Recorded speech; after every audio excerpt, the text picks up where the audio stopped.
Hey guys, Dan's Restorations back again with another video. Today's video, I'm going to show you the various options for restoring tools. So stay tuned.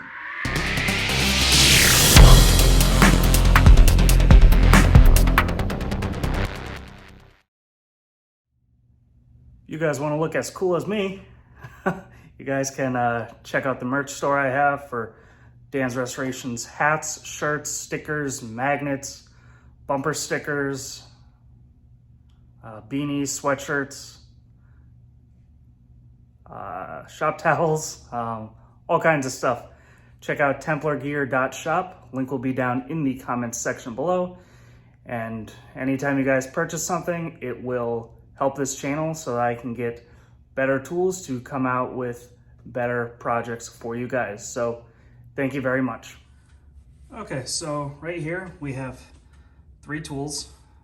Each of them have their own issues. This one just being rusted. This one being a little bit more rusted with a bent handle. Then you got this one that has jaw issues and it is also rusted. So you can go about these in many different ways. I'm just going to show you 3 of them. So one way that you can just restore them, which is probably the easiest way, is just taking them right over to the wire wheel, just giving them a quick brushing. And then obviously with stuff like this, you gotta fix the handle or fix the jaw at this point. But this would mainly be for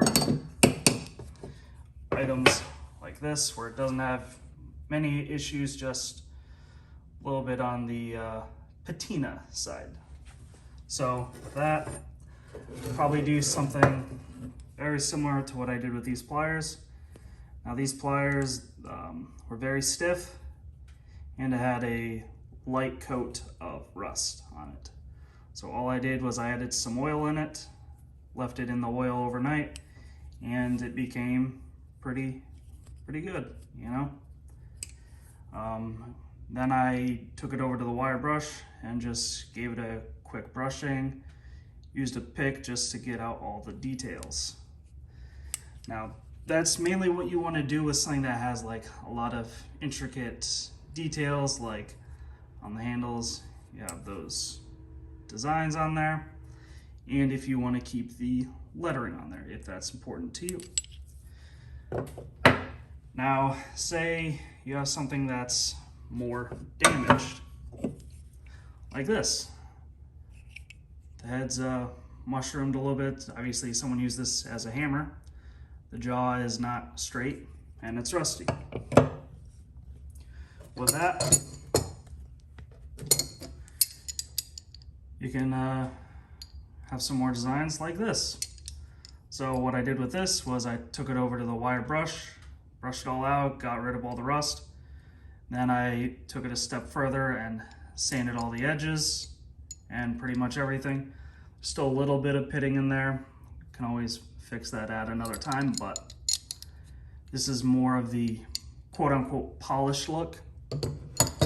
So you could do that as well. And then also the same with this clamp right here. You could do that. Now, if you wanted to take it another step further, a little bit more customization, you could paint it. So with this one, I took it over to the wire brush, got off any rust to it, and then I sanded it, used fiber brushes on there just to make it a little bit more smoother, and then I decided to paint it. So, and yeah, there's still some red paint or orange paint from what this was originally, so obviously I need to work on that some more. I just noticed that right now. But 3 different ways. I mean, you can go crazy. You can like put all these embellishments on there. You like with this, you could probably cut some holes in there, come up with some different designs, but these are just 3 simple ideas. One thing that I'm going to try not to do is if I have, say, an old antique tool that I look up information on and find out it's kind of a little bit more expensive, I'm not going to go all out and paint it. I'm gonna keep the natural patina on it, probably just take it over to the wire brush, maybe fix some issues that were wrong with it, but mainly leave it like I did with this pair of needle nose pliers. So that's what I got for you guys. Don't forget to hit the like button. Also subscribe if you're not a subscriber. Thank you very much. Have a great day, everyone.